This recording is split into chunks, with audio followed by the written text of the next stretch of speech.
Si vous êtes prestataire de services, freelance, agence, etc. et vous ne connaissez pas les bonnes règles de TVA appliquées, cette vidéo est faite pour vous. Je m'appelle Amine et je suis expert comptable du cabinet Excelio, expert comptable spécialisé dans les métiers du web, dont les agences de communication, d'agences d'événementiel et les freelances, etc. Alors, quand vous êtes prestataire de services, en fonction de si vous vendez à des particuliers ou à des professionnels, il y a plusieurs règles de TVA à appliquer. On va commencer par le B2B, professionnel à professionnel, car c'est le cas qui revient le plus souvent. Donc, si vous êtes bien entendu immatriculé en France et si vous n'êtes pas en régime de franchise en base, on va revenir sur le régime de la franchise en base, donc vous êtes assujetti à la TVA. On va parler premièrement du cas de la France. Si vous vendez en France à un professionnel, vous devez collecter la TVA au taux de 20%. C'est le taux standard en prestation de service. Donc, dans votre prestation, vous faites une facture, par exemple, à 1 000 € hors taxe. Donc, vous rajoutez 20% de TVA, ce qui fait 200 € en plus. Donc, vous allez envoyer une facture à votre client de 1 200 € TTC. Vous, de votre côté, vous faites que le pan entre le client et les services des impôts. Donc, vous allez prendre ces 200 € TVA et les reverser à l'État. Et votre client, dans tous les cas, ce n'est pas un problème pour lui s'il est assujetti à la TVA de se voir facturer de la TVA, car de son côté aussi, il pourra la déduire. Donc ça, c'est pour le cas de la France en ayant vendu à un professionnel. Si vous vendez dans l'Union européenne à un professionnel et que vous êtes toujours situé en France, pareil, vous ne collectez pas la TVA. Pourquoi? Parce qu'il y a un système d'autoliquidation de la TVA. Vous facturez sans TVA. Par contre, il y a des mentions importantes à faire figurer sur votre facture. Premièrement, votre numéro de TVA à vous en tant que vendeur. Deuxièmement, le numéro de TVA de votre client. Troisièmement, une mention très importante, TVA non applicable, 2 points, vous rajoutez autolisation de TVA.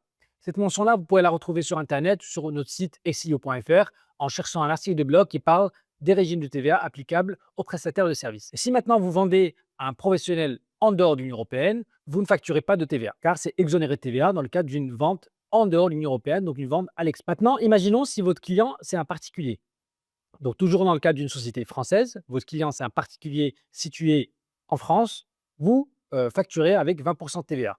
Dans ce cas-là, ça va être un peu problématique commercialement parlant pour votre client, car il n'est pas assujetti à la TVA et du coup, il ne pourra pas récupérer cette TVA déductible. De votre côté, vous devez toujours récupérer ces 200 € de TVA collectés et les reverser à l'État par le biais de votre déclaration de TVA. Par contre, pour votre client, qui est particulier non assujetti à la TVA, qui ne réalise pas de déclaration de TVA, il ne pourra malheureusement pas déduire ces TVA-là. Donc, ça fera pour lui un coût supplémentaire de 200 € à prendre en compte dans votre relation commerciale avec votre client. Le cas peut aussi se poser si votre client, c'est un micro-entrepreneur non assujetti à TVA. Dans ce cas-là, pareil qu'un particulier, une personne physique, vous lui facturez 1 200 € TTC, il ne pourra malheureusement pas les récupérer car il est peut-être en franchise en base. À noter que tous les micro-entrepreneurs ne sont pas forcément en franchise en base.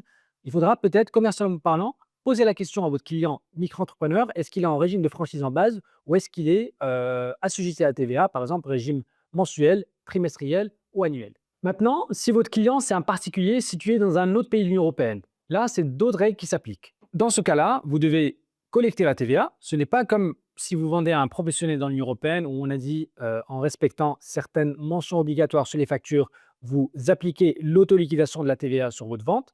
Là, si votre client, c'est un particulier, vous devez obligatoirement lui facturer 20% de TVA. Tout dépend si votre prestation de service est faite de façon électronique ou pas. Vous devez potentiellement vous inscrire au guichet unique ou pas. Dans ce cas-là, je vous invite à voir une autre vidéo que j'ai postée qui parle spécifiquement de ce point-là.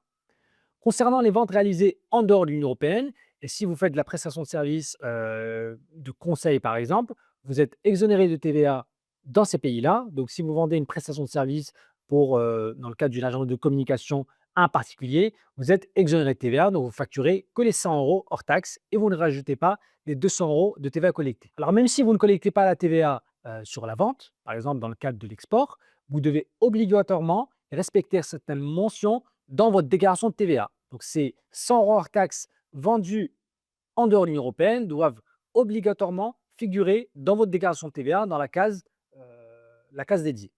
Pareil, on a parlé tout à l'heure du cas où vous vendez à un professionnel au sein de l'Union européenne.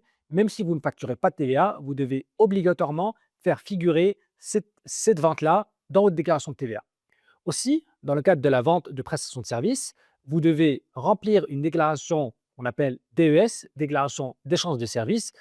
Elle ne donne pas lieu à paiement, mais c'est juste à titre informatif pour informer les impôts que vous avez fait sur le mois, par exemple, 2, 3 ventes à tant d'euros pour des professionnels au sein de l'Union européenne pour lesquels vous n'avez pas appliqué de TVA et dans lesquels vous avez appliqué le régime de l'autoliquidation. En fonction de votre structure juridique, en fonction du chiffre d'affaires que vous faites, en fonction du type de client que vous avez, il est très important de choisir le bon régime de TVA applicable à votre structure.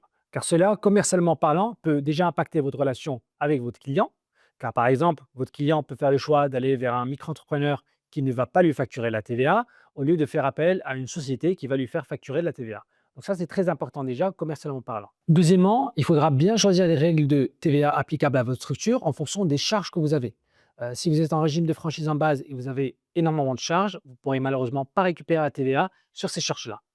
Mais en règle générale, en tant que prestataire de service, si vous êtes un freelance ou une agence, vous n'avez pas de problème de TVA. Car la TVA, ce n'est ni un gain pour vous en tant que vendeur, ni une charge ou une perte pour votre client. Car la majorité du temps, vous faites affaire avec des professionnels assujettis à la TVA. Maintenant, quel régime de TVA choisir quand on est prestataire de service? Vous avez le régime de la franchise en base, vous avez le régime mensuel, vous avez le régime trimestriel, vous avez le régime annuel.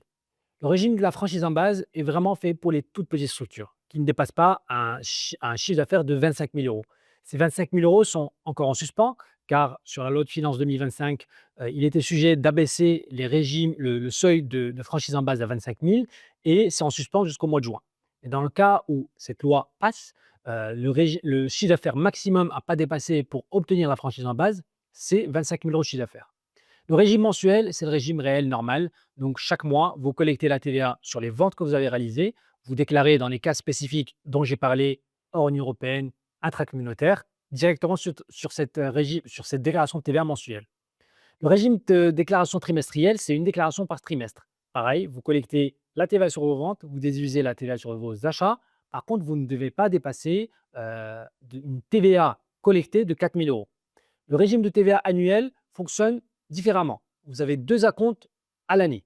Chaque semestre, vous avez un acompte à payer, à l'État en fonction de si c'est votre première année d'exercice ou si votre deuxième année d'exercice. Vous payez aussi un deuxième acompte au mois de décembre et au mois de mai de l'année d'après, vous allez déclarer le solde de votre TVA collectée ou déductible, pareil. Dans ce cas-là, la TVA à payer, donc à décaisser totale de l'année, ne doit pas dépasser 15 000 euros. Donc tout ça, c'est très important pour éviter des pénalités, de redressements fiscaux, d'être bien accompagné, de choisir le bon régime TVA qui s'applique pour votre activité. Chez Exilio, on est spécialisé dans les métiers de prestation de services, que ce soit freelance, agence de com, agence SEO, agence de media buying. On peut vous accompagner dans le choix de votre structure juridique.